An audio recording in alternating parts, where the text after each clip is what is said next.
What's up, church? I'm so glad you're here. Thank you for choosing to worship with us today. We are closing up this series today called Monsters with a lesson that is near and dear in my heart because I went trick-or-treating as this person. We are talking about how to deal with a big bad wolf, okay? How to deal with a big bad wolf. A little bit of history of the big bad wolf. There are countless movies and TV shows and cartoons that are told from stories that go all the way back to the Grimm brothers. Most people believe that the story of the big bad wolf got its origin from a Norse story of Loki, who dressed up as a grandmother and went to a wedding. However, at the wedding, people kept noticing the way he ate and the way he acted, and they began to ask him, "Are you really the grandmother?" So some people believe that's where the story came from.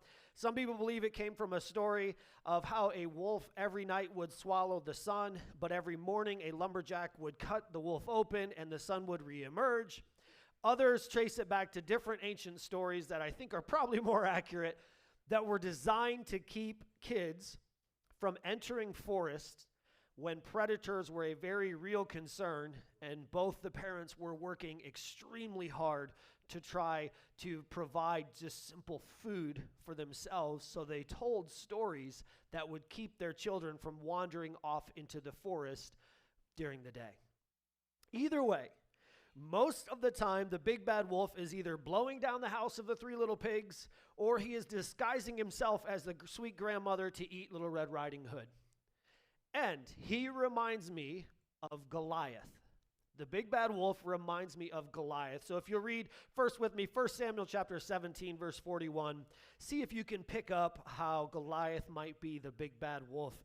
And the Philistine moved forward and came near to David with his shield bearer in front of him. When the Philistine looked and saw David, he disdained him, for he was but a youth, ruddy and handsome in appearance. And the Philistine said to David, this is a big indicator that he's the big bad wolf, "Am I a dog, that you have come to me with sticks?" And the Philistine cursed David by his gods. The Philistine said to David, "Come to me, and I will give your flesh to the birds of the air and to the beasts of the field." We are picking up at this point that Goliath is probably not going to win any friends or influence people. Then David said to the Philistine, "You come to me with a sword and with a spear and with a javelin, but I come to you in the name of the Lord of hosts, the God of the armies of Israel, whom you have defied. This day the Lord will deliver you into my hand. I will strike you down, and I will cut off your head, and I will give the dead bodies of the hosts of the Philistines this day to the birds of the air and to the wild beasts of the earth, that all the earth may know that there is a God in Israel, and that all this assembly may know that the Lord saves not with sword and spear, for the battle is the Lord's, and he will give you into our hand."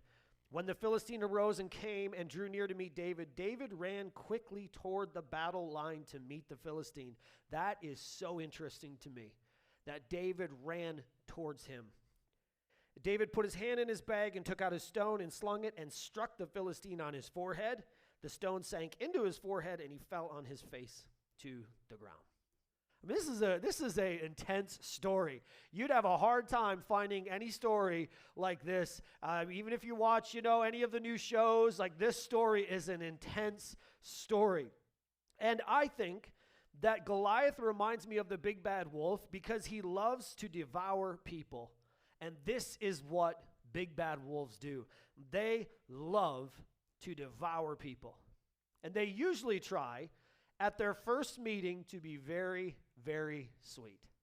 Think about what the big bad wolf does when Little Red Riding Hood bumps into him. He's very sweet, dressed as the nice, kind grandmother. And she says to him, "What nice teeth you have." Think about when he meets the little pig. What does he say to them? "Dear little pig, please let me in." They will put on kindness, but the big bad wolf comes out whenever you disagree with them. And here's what happens when you disagree with the big bad wolf. They will huff and they will puff and they will try to blow you down. So much so that it's hard to keep track of just who the big bad wolf is fighting this week. Right? Like we all know that person at work on Tuesday, they're going to fight with Tom. On Wednesday with Wendy, on Thursday with Timothy, and on Friday with Frank. Like, they're going to just fight with someone every day of the week, and it's hard for me to keep track of, like, who are we mad at today, right? They have so many arguments and fights with so many people that they simply rotate from one to the next. What do we see the big bad wolf doing? Let me blow your house down. Okay, let me blow your house down. Okay, let me blow your house down. And what do we see Goliath doing? Send anyone to fight me. I will fight anyone. Big bad wolves love to fight, so much so that they do not have discussions, they have fights. Y'all know someone you can't talk about Ohio State football with because it just turns instantly into a fight? Like, we can't discuss politics because it's not a discussion, it's a fight. Goliath says to David, I will feed you to the birds. He's not interested in discussing geopolitical science in that time. Big bad wolves typically don't give ideas, they give commands. They don't give ideas, they give commands. We all know someone at work, their suggestion is not a suggestion. It is something that you had better get done or you are going to be on their bad, naughty list. I knew someone like this one time. They said to me, I need to have a meeting with you. I've got this idea to help the church. And I'm like, oh, okay, it's Sunday afternoon.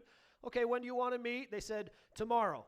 I said, I can't. I've got 2 meetings. They said, no, you need to cancel those. I said, I can't cancel those. I can't, like, just, I got to have those. No, you better cancel those. I'm going to help. I'm like, well, I can't cancel those. So that turned into, like, you're too busy. How you should know. You should be able to tell people no. Why don't you tell people no more often? And finally, I said to the person, I said, I am telling someone no right now. It's you. So this meeting rolls around. 3 weeks go by. This meeting rolls around, and they're like, I got this idea. It's going to help you. Okay, all right, let me hear it. The idea is, let's not tell anybody this is coming, but you and I are going to have Sharpies and pieces of paper. And when people come in, we're going to tell them, take your shoes off right now. I'm like, well, I don't like this idea already. They said, we're going to put all the shoes. There's going to be no church. We're going to put all the shoes in a big pile in the middle of the room, and you don't get to pick up your shoes unless you memorize 5 people's names. I was like, we're probably not going to do that this week. And it turned into, why don't you want to do this? You need to do this. This is something you need to do. We're not going to do that. And which turned into, you know what's wrong with this church? No one knows anyone's names, which turned into, you're a bad pastor, which turned into this angry email I got from them. Why? They're a big bad wolf. They don't give ideas, they give commands. And in our jobs, and in our church world, and in our families, we all know someone who it's not a suggestion, it's not an idea, you will do this, or we will fight. And when we fight, I don't stop until your straw house is down. Most disagreements involve name-calling and insults. They usually take disagreements very personally. Think about what Goliath does. He insults David, and he thinks David is insulting him. He says to David, am I a dog? Like, are you insulting me? And then he insults David at the same time. Typically, a conversation with a big bad wolf involves lots of, oh yeah, well, here's what I don't like about you. Here's what I don't think you're doing right. Here's what's wrong with you. Here's these 17 facts that I wrote down. Big bad wolves are not about the topic. They're actually just about winning the fight. They are more concerned about being right about than they are about being right with. So here's what a big bad wolf will do. They don't care if you have a relationship with them that lasts. They care if they're right on that topic. And all that matters is that they win that conversation that day, and they'll deal with the straw that's blowing all over the yard from the house that blew down in the future. Usually, they are either extremely proud and can't handle someone else thinking they might be wrong, or they are extremely insecure and feel attacked when disagreed with, or they're just somebody who's never been told no. And so when you disagree with them and say, hey, no, actually, at our job, I don't think that we should do this because I don't think it's right, that turns into, oh, you think I'm trying to suggest something wrong? I'm not trying to, you know what, I saw what you did wrong on your report. That turns into that conversation. Goliath said to David, "Do you think I'm a dog?" How many times in our relationships have we said to someone, "What, do you think I'm an idiot? What, do you think I'm wrong on this?" Why? Big bad wolves. I remember one time when I was 7, there was a little bit older boy. I think he was about 12, and he was telling a story about how his cousin, who was 16, went and got in the shower, and he spiked his hair up with hair gel, and then walked outside in minus 40-degree weather and went like this, and his hair all fell off, and he gave himself a buzz cut. And I was like 7, and a bunch of us were sitting around, and I said, "I don't think that could happen." And all of a sudden, this big bad wolf was like, "You calling me a liar?" Like he was in my face instantly. "You calling my cousin a liar? No one calls my cousin." I'm like 7. I'm like, whoa. Why? They huff and they puff and they blow your house down. So if you marry a big bad wolf, a disagreement about a favorite TV show can turn into a fight about personal hygiene, followed by not speaking for 5 days. If you go to church with a big bad wolf, a disagreement on a political issue can turn into, "I'm never coming back to this church ever again." If you work with a big bad wolf, you voting no on a proposal they send will then ensure that your proposals for the next 3 years will not be voted yes on, because they're more interested in fighting. You want to know if you know a big bad wolf? Look for someone who says, "You know what, I just want to get in a good fight." Big bad wolf. So how do we deal with them? Because we all know one. We all know that person at work. We all know that person. And right now, maybe you're listening and you're like, "No, I don't know any big bad wolves." I hate to tell you this, but this is you then. Because big bad wolves surround themselves with sheep. And you can't run from them. You can't outrun a big bad wolf. We try to outrun them by doing different things. A big bad wolf at work, you try to outrun them by just saying, "Okay, whatever you think." But that won't work, because a big bad wolf, if you say, "Okay, whatever you think," they will continue to try to get a fight with you for the next 5 years, because truly they want the fight. So by you agreeing with your spouse, just, "Okay, whatever you say, just I don't want to fight," you're actually lengthening the amount of fights that you're going to have over time. Why? Because what did the pig built a brick house, and the big bad wolf eventually left him alone. David stood up to Goliath, and Goliath eventually left him alone. We try to hide from them. We try to outrun them. Here's how we try to outrun them. People who are married to a big bad wolf blame a lot of things on their friends or their bosses. "Well, my boss said," "Well, my friends, they didn't," and they just try to blame anybody else. Why? Because they don't want to have the fight. They just don't want to have that fight. So, if you can't outrun them and you can't hide from them, how do you deal with them? Well, I think David showed us something. You have to go for the head. And I don't mean that in a physical way. Please do not hear that in a physical way. I am not advising you to just punch someone today, okay? David goes for the head, and here's what I'm saying out of this. You can't argue and scream wisdom into a fool. So you have to logically show them the truth. If someone is all heart and all emotion and always shouting, you can't outshout a wolf. So it does no good to get equally as mad and just try to physically dominate the person who's trying to physically dominate you by just being louder and more red in the face than you are. What you have to do is say, "You know what?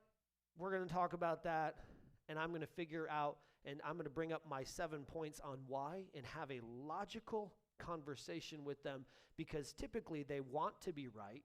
And so if you logic with them, they eventually will arrive at the logical choice. I had to do this one time. Someone sent me a very angry letter in the mail telling me, "Here's everything you're doing wrong, and this one pastor is doing right." So I didn't answer for a month, and then I found quotes from that pastor who was doing everything right that just basically summed up everything I was doing wrong that he agreed with and replied with the quotes. Why? I'm not going to argue with them. I'm just going to try to show logically, here's what this person said, and here's what I'm doing, right? Next, you have to go in private. They will not feel as threatened if you don't disagree with them in public. David picked the place with Goliath. He approached him. He didn't wait for him to come to him. He approached him. And sometimes you got to pick where you're going to have this discussion. Can I tell you that the lobby at church at the Connect Center is not where to have the discussion about masks with the big bad wolf? They're going to feel threatened, and you can't have that conversation there. So you've got to decide, hey, in private, in a couple weeks, when everything's calm, we're going to have this discussion. Number 3, you've got to go in prayer.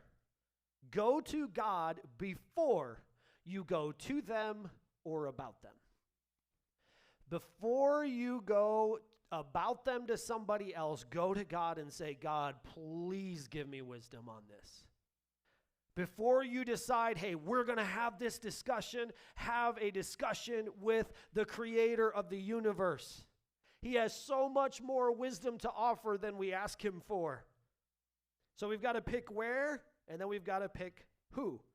Hebrews chapter 12, verse 14 says this, follow peace with all men and holiness, without which no man shall see the Lord.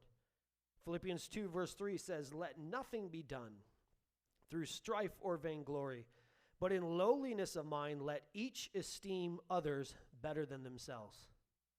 James 3:17 and 18, but the wisdom that is from above is first pure, then peaceable, gentle, easy to be entreated, full of mercy and good fruits, without partiality and without hypocrisy. And the fruit of the righteousness is sown in peace of them that make peace. Some people are never going to listen to you, but they will listen to somebody else.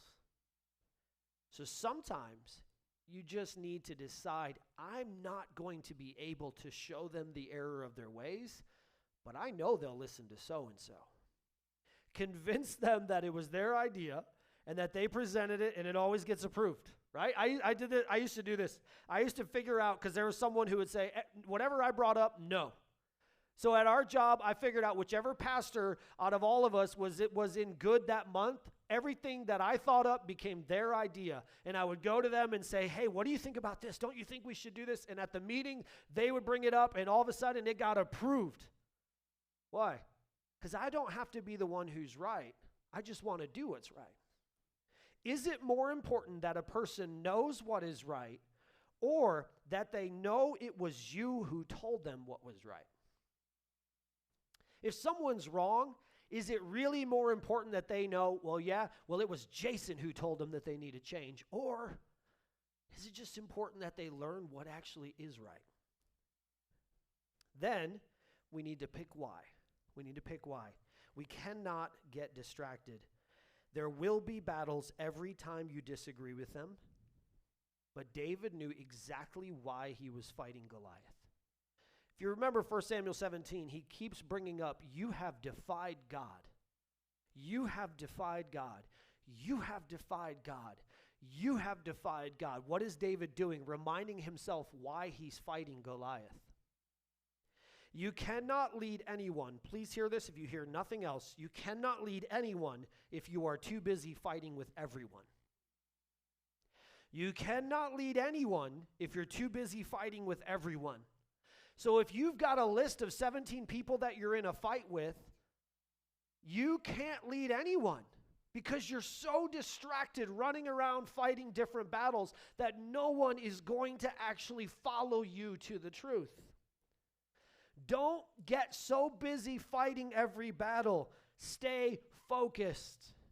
Know why you fight. Why do you fight? I've decided that I will fight for the gospel of Jesus Christ.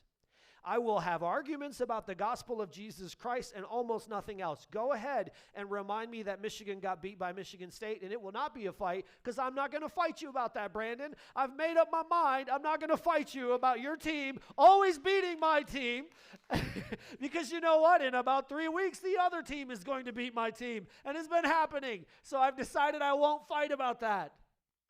What I want to fight about, I'll fight about the gospel. I really want to fight about it right now. I want to fight about the gospel. I want to be known for, you know what? He fights for Jesus and the wonder-working God that Jesus is. I will fight for my church family. Insult my church family to me, and we will have a discussion. And I will fight for my family. And I'm not going to fight with people about anything else. You can have every argument you want about which new movie and new show and new this and new that. I'm going to fight for those things, and I'm going to stay focused, and I'm going to say, if you defy God, we're going to have a conversation. If you deny the gospel that Jesus Christ came to this earth, he loves you, and he died for you, and he wants to save you, and he is God, we'll have that discussion. But I'm not going to fight about Jim Harbaugh any longer, because it's a waste of time. And if you're too busy fighting everybody, you can't lead anybody. Listen to this verse, because this verse is going to say it a lot harsher than I do. 2 Timothy 2:16 and 17. Shun profane and vain babblings. They will only increase unto more ungodliness. And their word will eat like a canker. Here's what that means. If you're fighting everybody all the time about all kinds of things, eventually you get like a canker sore where it's just festering, and it's eating you alive. And you wake up at 4 a.m. to send that text because I just remembered one other thing. The word canker means a disease that corrupts a part of the body and unless treated will continually spread and attack the entire body, eating it away. It will rot and eat it away. And continually arguing with a wolf will only get you eaten. 2 Timothy 2:23, but foolish and unlearned questions avoid, knowing that they gender strife. Titus 3:9, but avoid foolish questions and genealogies and contentions and striving. I mean, the Bible can't say it any more clear. We don't need to spend every second of our day fighting about everything with everybody, because you can't lead anybody. So 5, pick your point of view. They may be right about one thing. They may be right. And they might have said it wrong, and they might have yelled at you, and they might have told you in the rudest, most unkind way ever, but they might be telling you the truth. Look at what Proverbs 12, verse 1 says. This verse is amazing to me. Whoever loves discipline loves knowledge, but he who hates reproof is stupid. I mean, that's not me. That's God. That's the creator of the universe saying that, not me. So if God brought a big bad wolf into your life to teach you one thing you're wrong on, then learn it. You can always choose to learn what you can learn and then just choose to forget the rest. You said 18 things that were mean, but you did tell me the truth in this one, so I'm going to learn that. Proverbs 13:18. Poverty and disgrace come to him who ignores instruction, but whoever heeds reproof is honored. God says it is an honor to learn. It's an honor to say, yeah, I was wrong about that. And yeah, you are so mean, but I was wrong.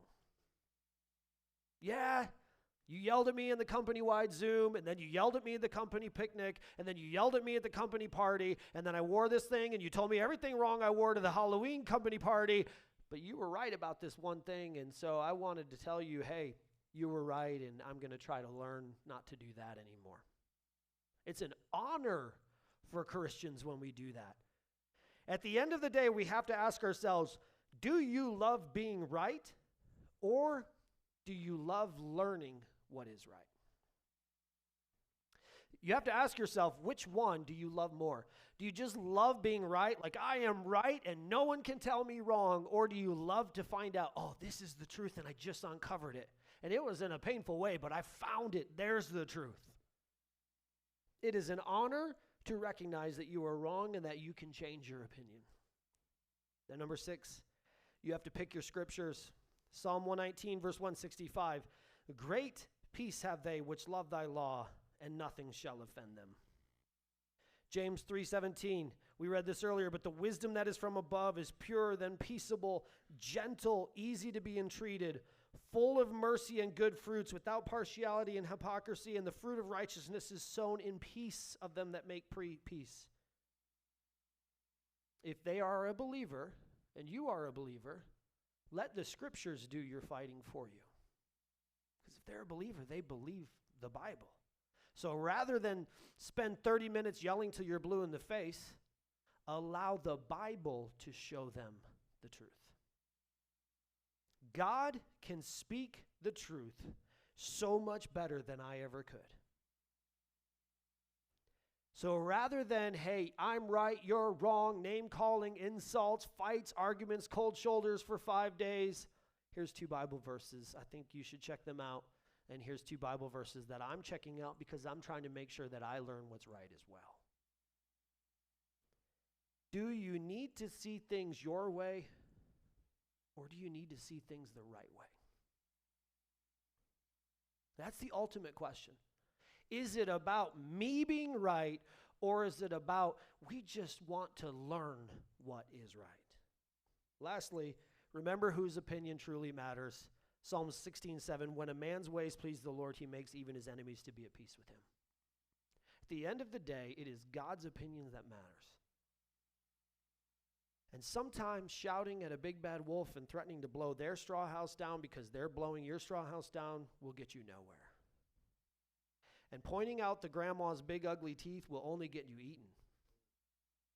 Little Red Riding Hood should have ran for her life, but she spent her time pointing out everything wrong with the grandma. I'm sorry, if I go to my grandma's and she has pointy ears and big eyes and huge fangs, I'm out the door. I'm gone. We need to lean into God's opinion is what matters. So, a lot of questions. Are you a wolf? Are you a big bad wolf? If so, maybe it's time to recognize, man, I really need to humble myself and allow God and others to disagree with me without me throwing a fit. Do you know a wolf? Figure out a way to have conversations that are peaceable, then gentle and easy and full of wisdom and knowledge, and go for the conversation that is logical rather than I'm going to just yell until you actually hear me. If you think about this, Jesus was the good shepherd. In a world of wolves, Jesus laid down his life for the sheep.